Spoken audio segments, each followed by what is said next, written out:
Okay, there we go. Then I'll share our presentation.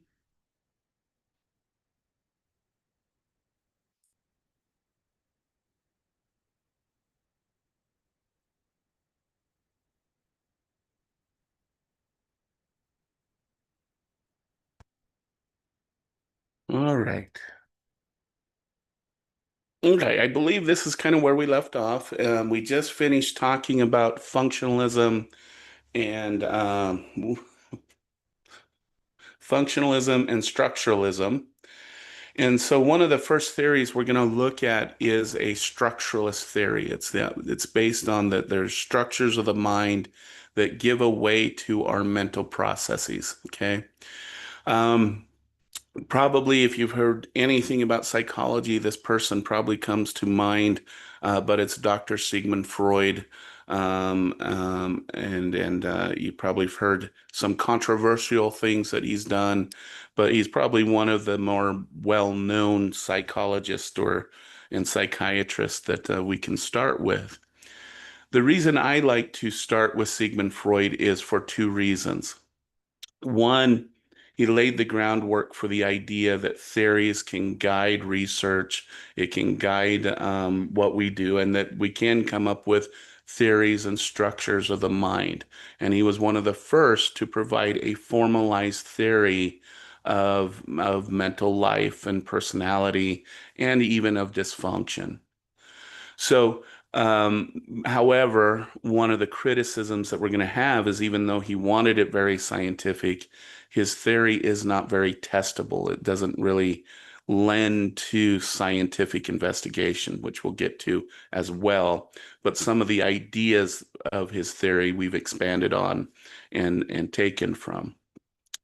The other reason why I like to talk about Sigmund Freud in the beginning is because if you remember at the beginning of the class, I said that psychology is one of the myths of psychology is psychology only deals with mental health and mental illness.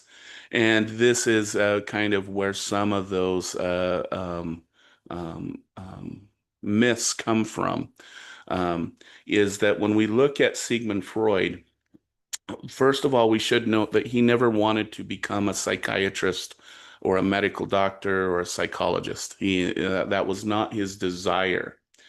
He actually got into neuroscience. He studied under some of the best neuroscientists in Europe. I believe his doctoral dissertation was on the nervous system of a frog.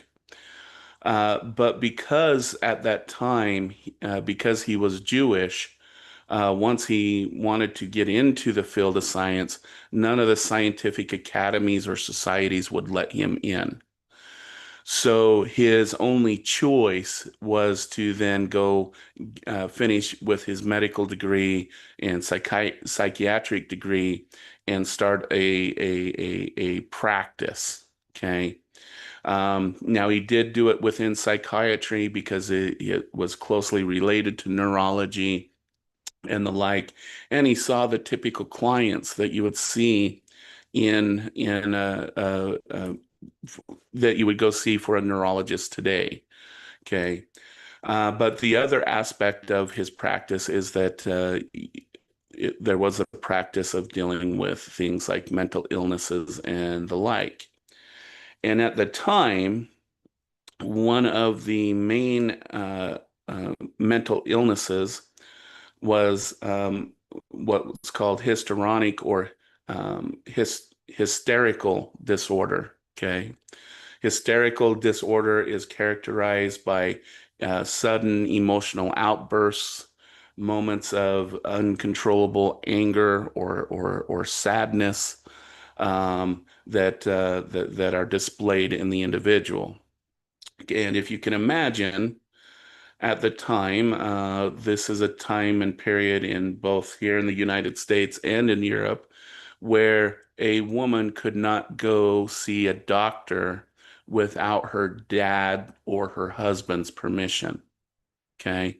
And so at this time, if you can see people with this disorder, you have these husbands and and whatnot who see their spouse or something being somewhat hysterical or upset. And so we'll take them to the doctor. Okay. Uh, Now, the term hysterical comes from the term hysta, which is the root for the female sex organ. So if you think of someone who gets a hysterotomy, okay, that's a removal of the female sex organs, okay. So this is where the term that person is being hysterical, that person is in his has hysteria, and what it was believed is that hysteria came from the woman's womb wandering around the woman's body, causing chaos and trouble for the individual. Okay, so this was just the disorder of the day that most psychiatrists would see. I will tell you, studies beyond Freud and whatnot actually show that hysteria occurs equally in both men and women, has nothing to do with the womb or the gender of the individual, it seems, just to kind of put that caveat out there.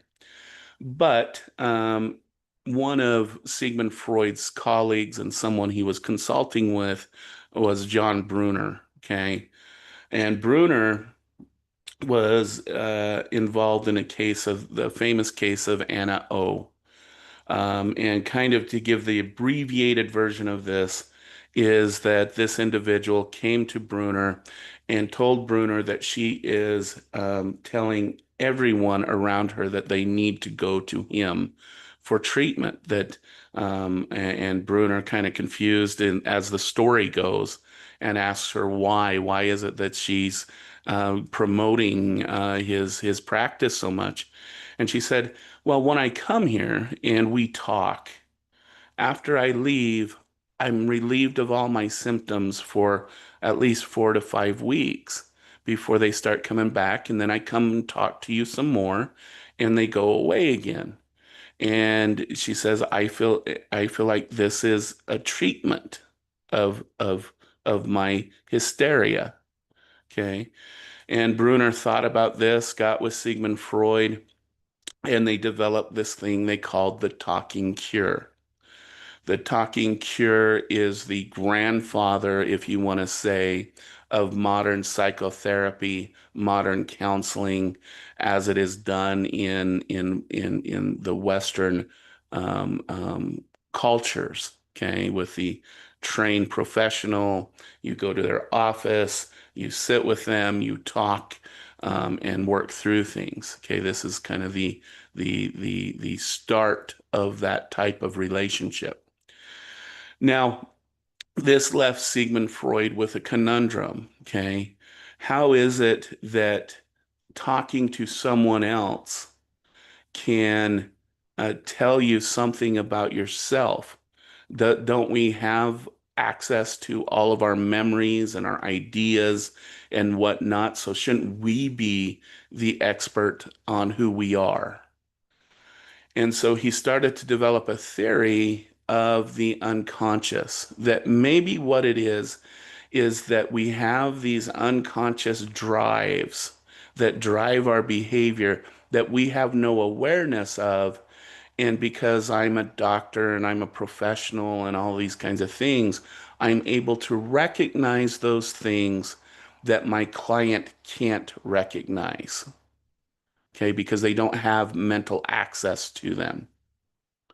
So he developed this theory of the unconscious. And he's going to say not only people with mental health issues operate like this, all humans operate like this. Okay. He wanted to come up with a generalized theory of mental processes and our mental life of our mind. Okay. And so, based upon his clinical experience, he's going to come up with this model. Now, if you remember, I talked a little bit about Freud when I talked about um, evolutionary theory, because he very much wanted to be a scientist, seen as a scientist, So he's going to kind of use evolutionary theory to try and determine what is it that primarily drives human beings to do what they do. There has to be a biologically based drive that influences all of our behavior from even an unconscious level. Okay. And so he did some exploration and he narrowed it down to two tendencies, one called Thanatos and the other called Ernos. Okay. Thanatos is our death instinct.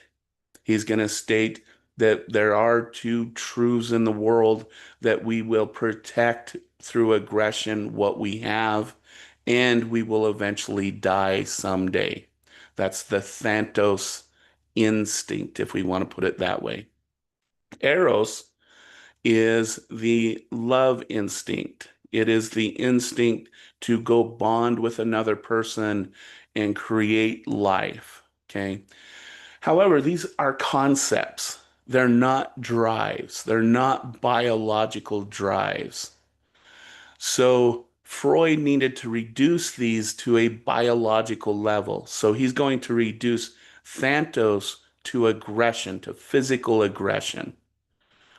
And he's going to reduce Eros to sex. And he's going to argue that we have deep within our biological system something called the id. Okay. And the id is the most primitive part of our psyche that houses our two most basic drives that drive all of mental life, which is sex and aggression. Okay.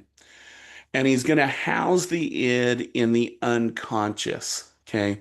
And so if we look at the idea of the unconscious, we could use what was called the iceberg example, to where an iceberg, if you can use your imagination, imagine that these are waves and that this is an iceberg. About 10% of an iceberg is above the water. 90% is underneath the water.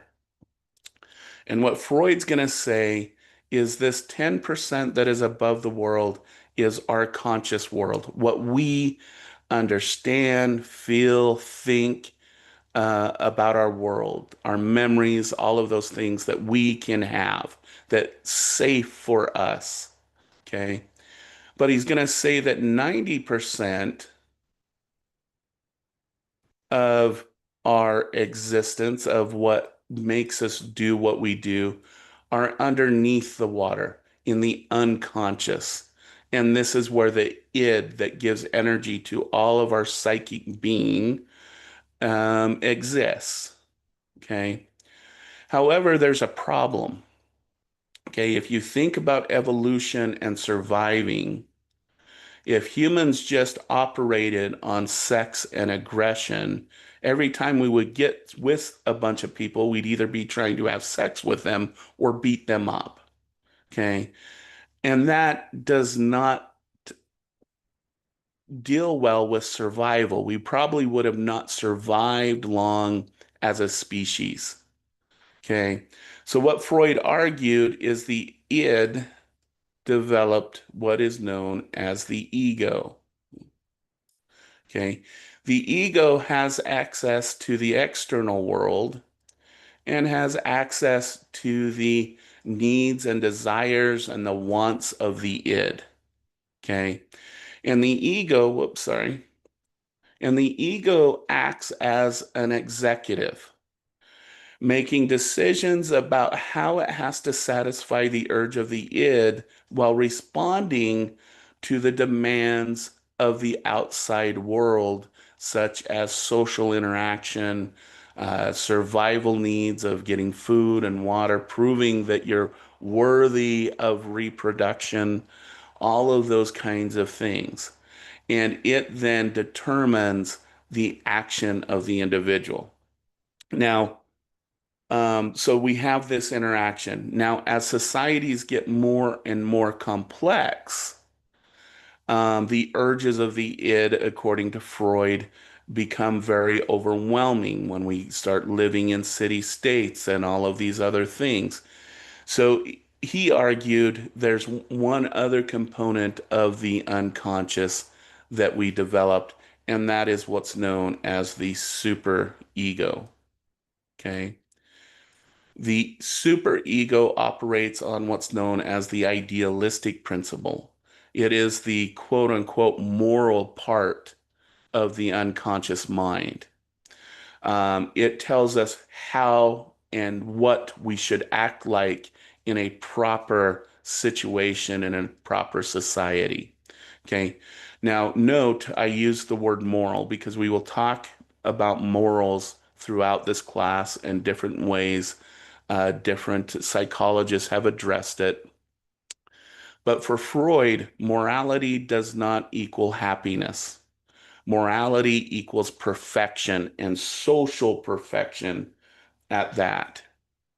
So it tells the ego, say, hey, if your sexual urges get too much, you need to act in a certain way. You need to behave and keep that urge under uh, wraps. You can't let it be released in this situation.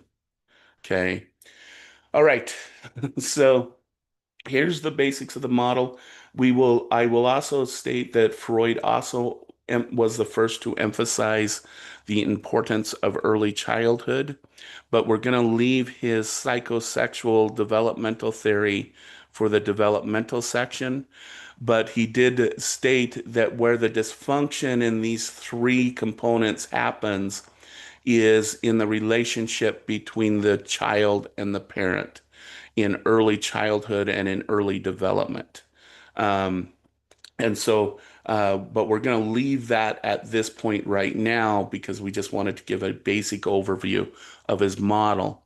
Now, today, in modern times, and again, I mentioned that Freud's theory is not taken very seriously scientific because none of these components, based on the way science is done today, can be tested.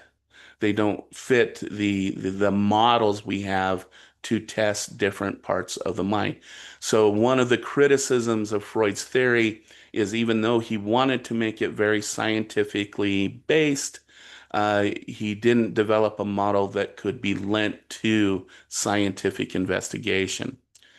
However, there are some things that he did bring out, and that is the importance of understanding we do have an unconscious mind that does, when we're heavily stressed, do tend to dictate our behaviors.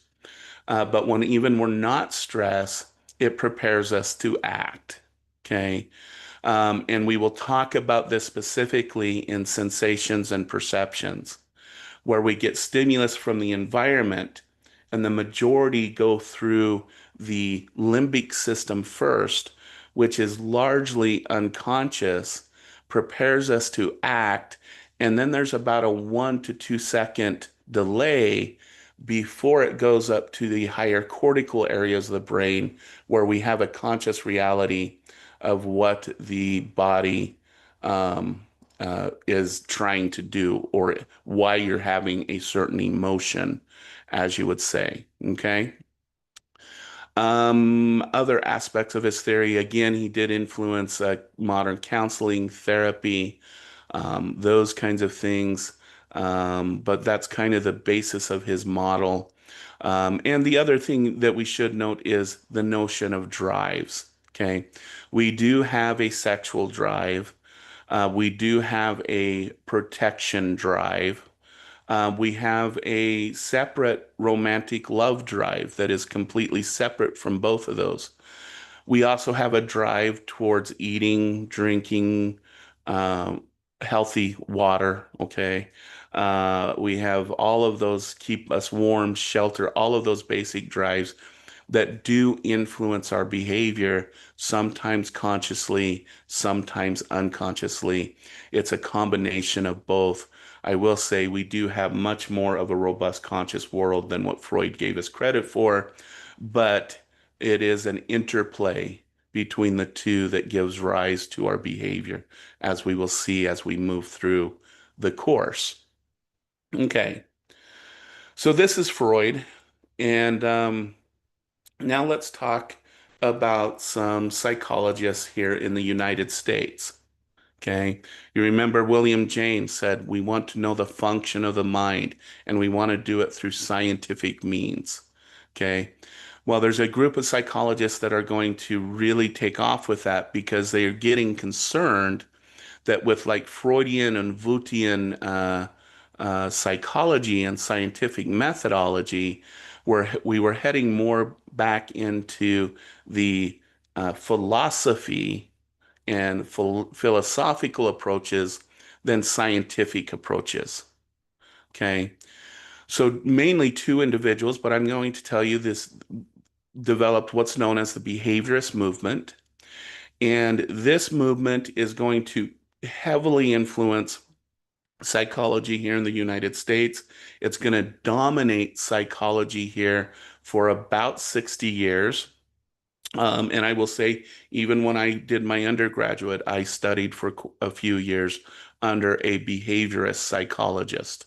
Um, and so this is a heavy movement, especially here in the United States. But what did they do? So let's first explain the two characters that we have for this story. We have John B. Watson and B.F. Skinner. John B. Watson is going to be known as the father of behaviorism.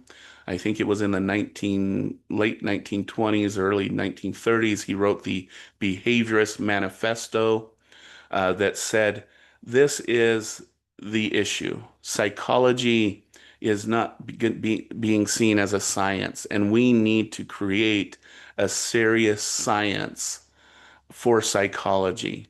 And so we should liken ourselves to the natural sciences, to the physical sciences. And what do the physical and natural sciences do? They observe what is observable. Okay. And what in the study of psychology can we observe? We can observe behavior. We can also observe stimuluses in the environment that precede that behavior and how that stimulus influences that person's behavior. Okay. And that's all that psychology should study. Anything in between, any mental process was seen as a black box, something outside the investigation of psychology. Okay. And so, what did they do later in the course? We'll look at learning theory. This is where we get reward and punishment kinds of things. You reward something for someone, theoretically, it'll increase their behavior. This is where we'll get associative learning. Why is it we get hungry when we walk into the kitchen, or sleepy when we walk into our bedroom? Those kinds of things. It did produce some of those knowledges, but we'll see that it has some faults. It will break down. Humans are not these stimulus response organisms, and we'll see that it will falter to some degrees. Okay. But I do want to talk about behaviorism for just a minute by highlighting Watson and Skinner. Okay.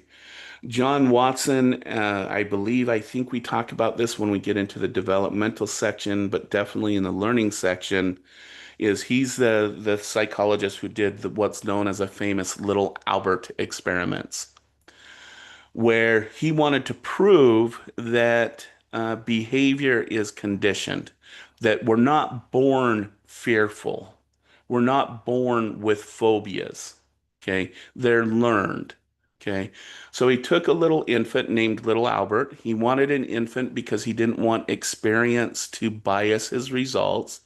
So he took little Albert and we'll watch a recording where he puts fire in front of little Albert and he does nothing. He wears a mask and little Albert does nothing. And then he puts a little white rat. And what does Albert do with a little white rat? What most babies do, they try to grab it, put it in their mouth, all those kinds of things. Okay. But then he started pairing the little white rat with a loud bang behind little Albert's head, which gave a startle response, which is synonymous with a fear response. Okay. And he paired the little white rat, da da da. And here we go. Um, it didn't take long for just the rat without the loud banging for little Albert to have a fear response. Not only did he have a fear response, he did what's called generalization to where he wasn't only scared of little white rats, he was scared of everything white and fluffy. Okay. We'll talk more about it and get more in detail. I just wanted to give the ideas behind it because it is going to shape some ideas we'll talk about in this course. And that's, for example, treatments for phobias and anxiety tend to be best done under exposure techniques based on this research. We'll talk about the associative learning that happened with little Albert when we get to the learning section. But just some off notes about John Watson because he did influence two things in the United States beyond the behaviorist movement in psychology. He's going to have a huge influence on marketing and parenting here in the United States because at the time of the little Albert experiments, Watson was having an affair with his graduate assistant that was helping him with the experiment. Um, and the university found out, and the university came to Watson and said, hey, either you break off your affair, you keep your job, or you continue with your affair and you resign. Okay. Well, I always feel sorry for Watson's who he was married to and whatnot. I don't know the relationship they had. He quit the university, divorced his wife, and married his graduate assistant. Now, with that sad beginning, I do think there is some evidence for true love lasting forever and ever, as Watson spent the last 10 years of his life basically isolated in his home, drinking himself to death because his wife died 10 years younger than him, and he had an unbearable breakdown because of her loss. So there's a love story for you if you discount the fact that he was cheating to get there.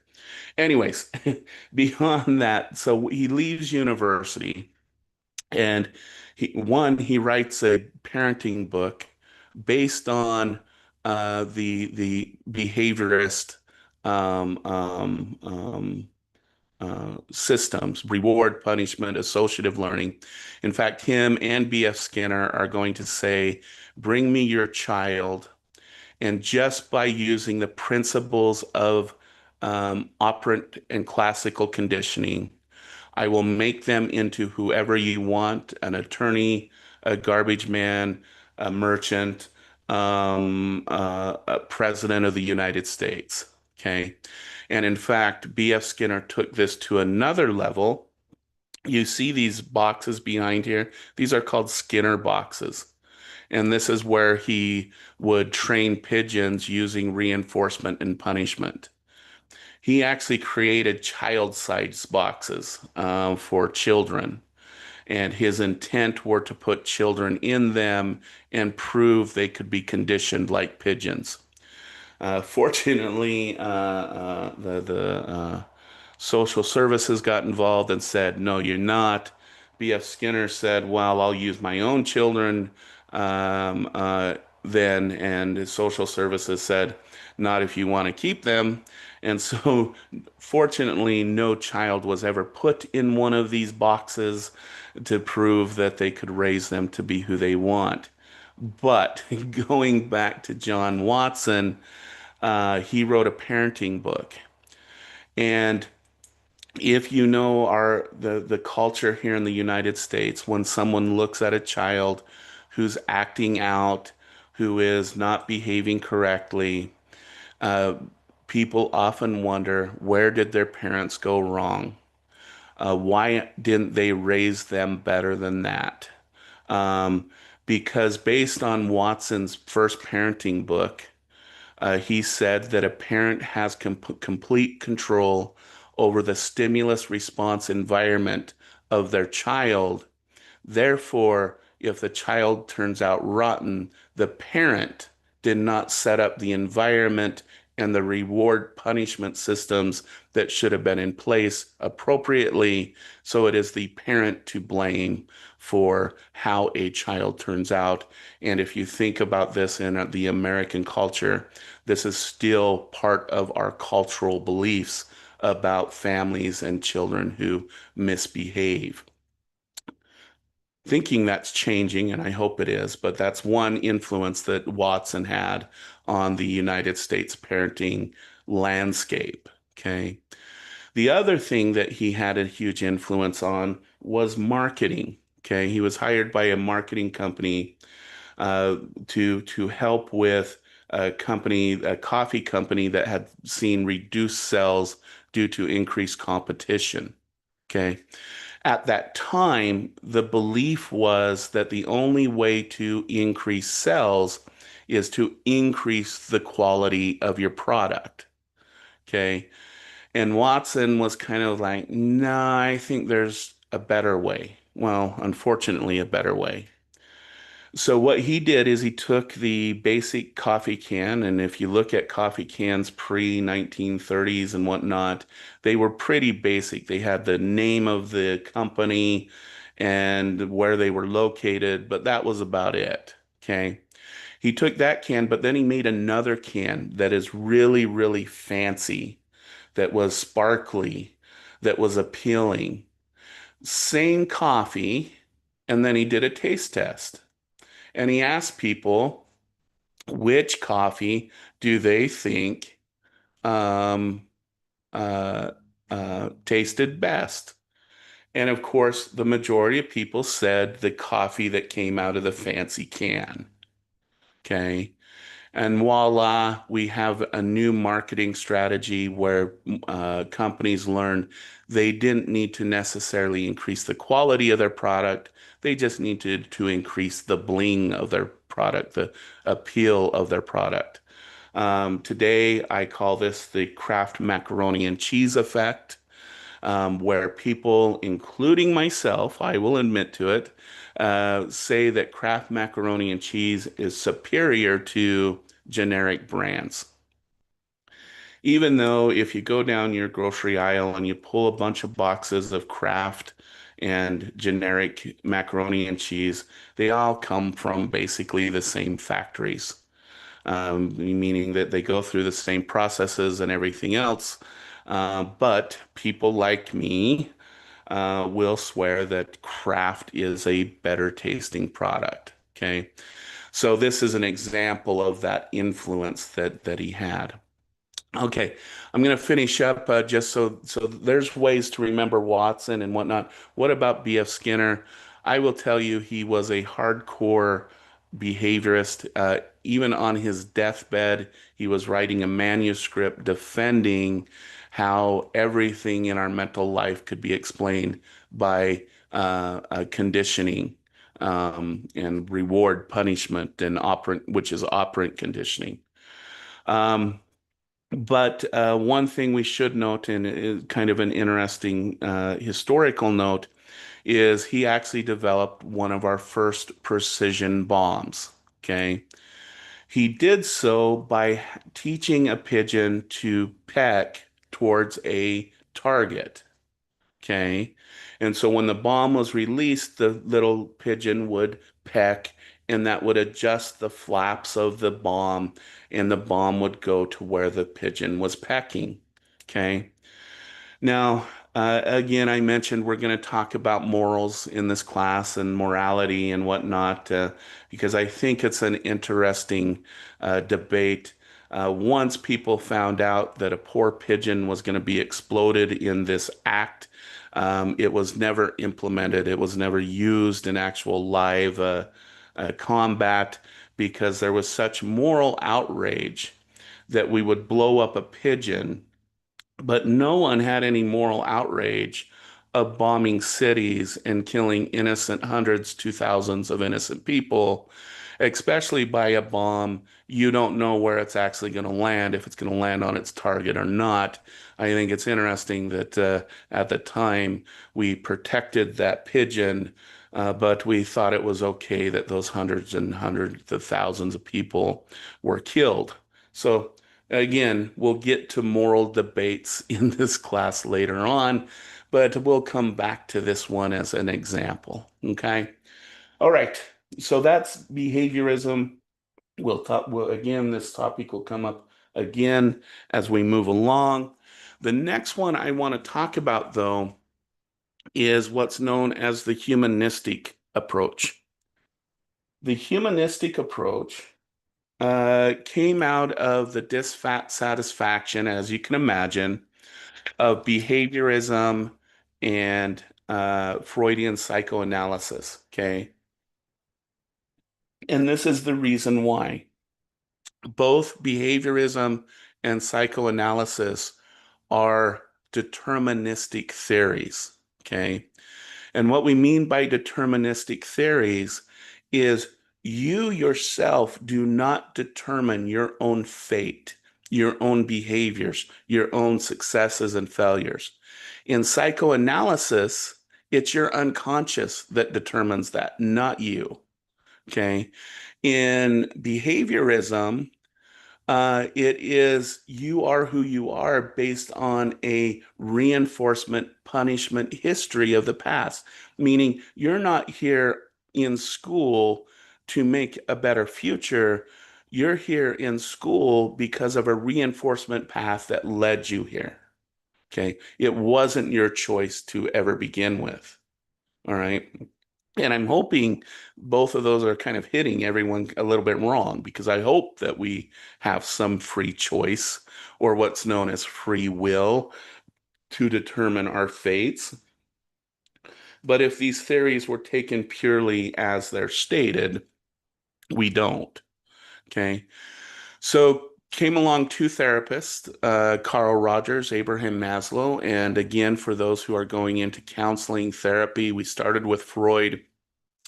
You will hear a lot about the humanistic approach. It is the way we usually set up therapeutic relationships.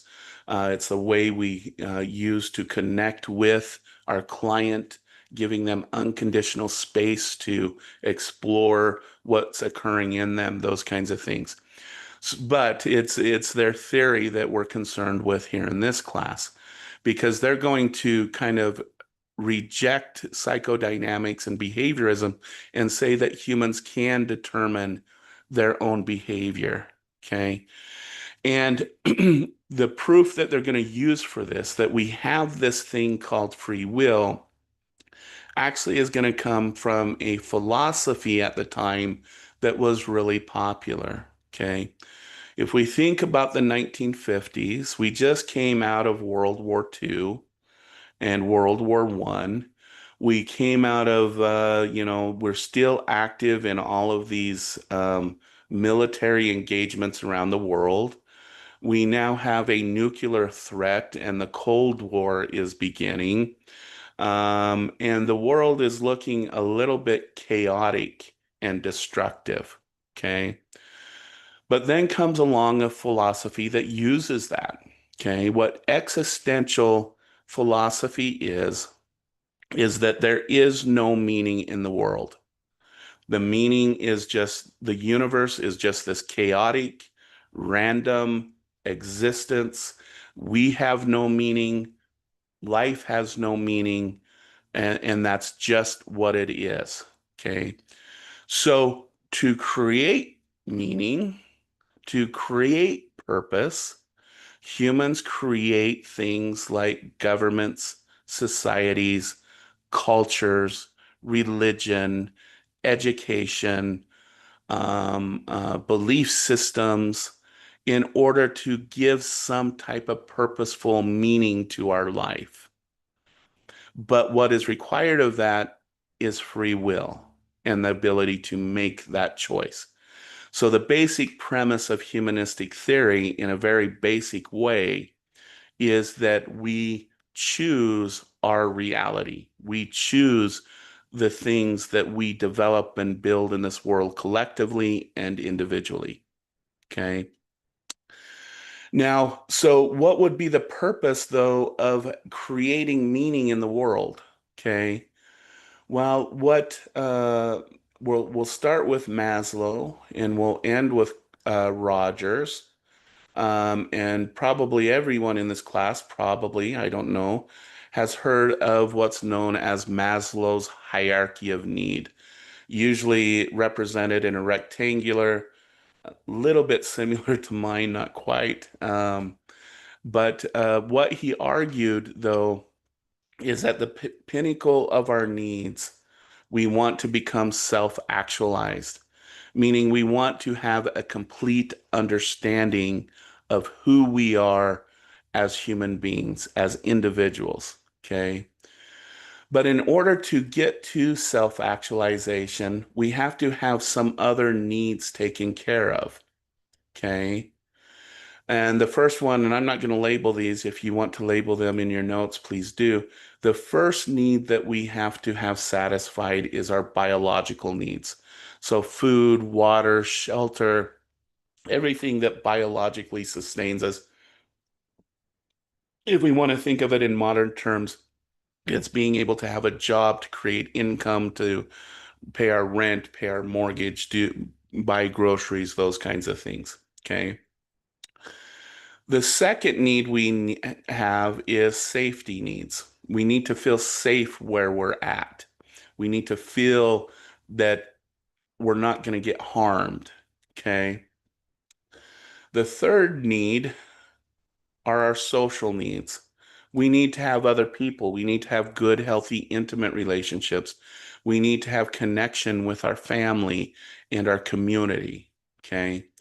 And then the last need before self-actualization are esteem needs. We need to feel good about ourselves. We need to feel like we're worthy of something. Okay. When all of these needs are in line, then we can do this thing called self-actualization. We can understand ourselves completely. But if you could imagine, we don't always have these things aligned perfectly, which then can lead to dysfunctions such as alcoholism, disorders like depression and anxiety, and poor violence in relationships, those kinds of things. Okay. If these things become too unaligned with each other. All right. And so this is Maslow's argument that we have these needs and they need to align with each other to create a good existence. Is there evidence for these needs needing to be satisfied? We can look at organizational psychology, but we can also look at therapy as examples of how these needs, if they're aligned right, can create health and well-being. Okay. So, for example, in the most healthy businesses that we're aware of, they provide income, a decent income for the person to survive and to meet their needs. They provide a safe workplace, free of harassment, free of violence, these are the places that actually hire guards and all those kinds of things. We have to have the ability to interact with our coworkers and grow and develop with them. And then we also have to have self-growth. We have to do professional development, continuing education, all of those kinds of things. And these tend to be the four qualities of a healthy organization. Okay. I mentioned the therapy, social work, and social services end. This is what we do when a client comes in when we produce what's called a psychosocial history. Okay. We look at their biology. We see, do they have a job? Do they have income? Do they have housing? But we also look at, do they have any physical diseases like diabetes, heart disease, any of those kinds of things? Then we ask if they feel safe at their home. Do they live in a safe neighborhood? Is there a lot of gang and bad influences for them? Then we look at their relationships. Do they have healthy, intimate relationships? Do they have relationships with their family? What is their relationships with friends? What kind of friends do they have? And then we look at how do they feel about themselves. So we might give a measure of depression symptoms or anxiety symptoms or interview them and talk to them about them. And it's only when we've collected this whole entire gamut of things that we really can start developing a good treatment plan. And as you could probably predict, recovery is much better for individuals when a therapist has taken the time to look at all of these domains of their client's life. Okay. So those are some real life evidence that maybe this hierarchy of needs, there might be something to it. Okay. But just to continue down the road, I do want to talk about self-actualization because the definition of self-actualization, I kind of prefer Carl Rogers' definition because what he's going to argue, and again, this is a very simple version of his theory, is he's going to argue that we have two selves. We have our real self, and we have our what like and our imagined self. Sorry, real self and imagined self. Our imagined self is the person we think we should be.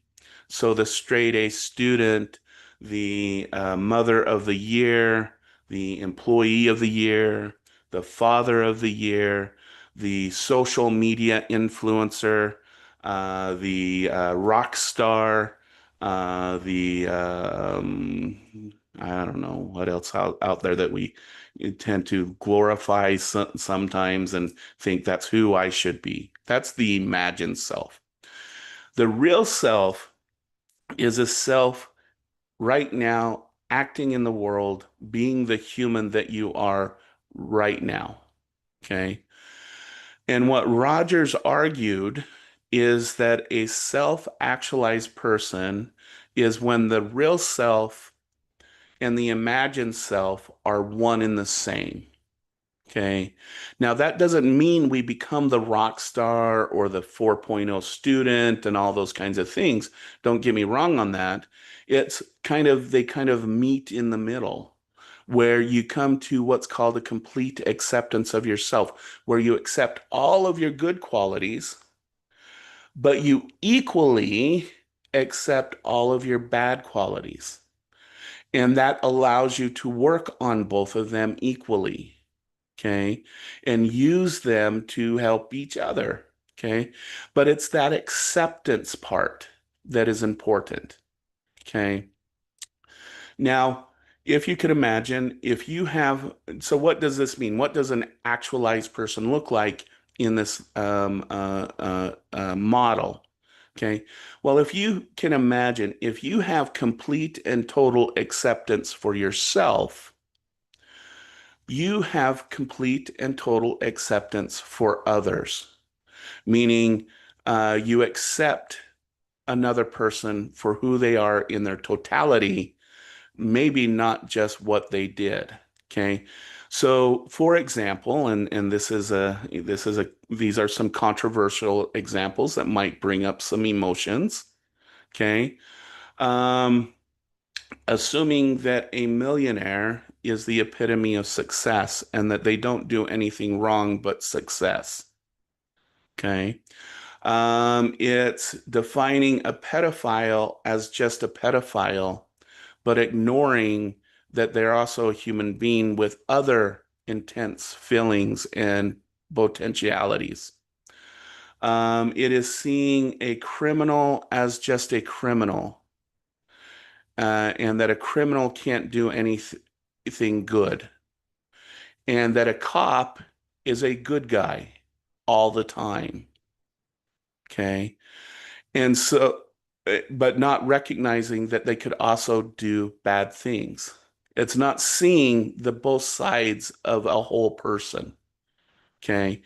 And so a self-actualization person, because they accept all of themselves, can actually see other people for their entirety, meaning that it is a person, and this is a hard stretch to make. A truly, totally self-actualized person is a person who lives with no prejudices. Okay. Now, I don't know about you guys. I can think of maybe a couple, maybe Martin Luther King, Mother Teresa, a few people that might meet that category. But I think this is a ongoing and constant struggle that we all have. And to say that person ever becomes truly self-actualized might be a stretch. But if it's something we're always trying to work towards achieving, then it's a worthy goal to continue to pursue, I think would be the argument behind that. Now, is there evidence about this imagined and real self in maybe like, for example, the clinical world? And definitely there is. For example, it seems to be when we measure the difference between your imagined self and your real self, the more those are different from each other, the higher levels of dysfunction we see. So the more severe depression symptoms are, the more severe anxiety symptoms are, the more likely it is we're going to see things like eating disorders and things like that. And what humanistic treatment showed is that the closer and closer and closer you bring a person between their real self and their imagined self, the reduction of symptoms go down. So their depressive symptoms reduce, their anxiety symptoms reduce, eating disorders are easier to manage. Okay. And so there is something to say about the distance between who we think we are and who we are as influencing our behaviors and our perceptions of the world. There is something to be said about that. Okay. All right, so that's humanistic theory, and I think I've gone off on these too long. So I'm going to wrap up with just mentioning some of the other ones. So those were pretty fundamental theories in the beginning of psychology. But like I said, we will talk about some more later on that deal with these movements. What we're going to wrap up this class with are less theories, but more movements within psychology. And the first one we're going to talk about is the social psychology movement. That there's a group of psychologists, I'm in that bunch, that believe that psychology underestimates the interaction between people and groups and people and other individuals. And so we study the interaction between individuals and others and how we influence others and how others influence us. Okay. Two kind of theoretical things that are going to be brought out in social psychology is the notion of situationalism. What determines your behavior more, the situation you're in, or your own personality, beliefs, and ideas? And we will get into this debate in the class, and we will see that it is a tricky combination of both. Okay. The next movement that I want to talk about, which we will get to probably in 3 or 4 weeks, is developmental psychology, also known as lifespan psychology. The class we have here at TOCC on this subject is called Human Growth and Development. And what it's concerned with is how people change over time or over a lifespan. Okay. So we know that, I hope we all know that we're not all the same as we were 5 years ago, 10 years ago, 15 years ago. And what developmental psychology wants to know is what influences those changes in who we are as we age and grow and develop. Okay. And in this, we'll talk about things like stage theory, and that's one of their big contributions, is that we develop in certain stages, and that in certain periods of our life, we're better equipped to learn something about who we are compared to other periods in our life. Okay. So we'll get into that as we move along as well. And then So I mentioned the dissatisfaction with behaviorism. And so in the 1960s, we're going to have what's called the cognitive revolution. The cognitive revolution, it comes from, we'll kind of get into it. I don't want to give the full debate right here, but when we get into learning and memory, we'll come back to this cognitive revolution that brought the mind and mental processes back into the study of psychology. And we will find that today, a large portion of psychologists consider themselves cognitive psychologists who study things like memory, decision making, why we act certain ways and behave certain ways. Okay. So this will be something we will talk about throughout the course. And one of the topics we'll come back to whenever we're talking about any of the topics we have in the course. The other thing we'll always come back to is in the 1980s, we see the emergence of the biological approach. This is due to technology advances and brain imaging systems and those kinds of things. But the biological approach is going to argue that, again, going back to the introduction of the class, that we are largely a species driven by neural processes. Okay.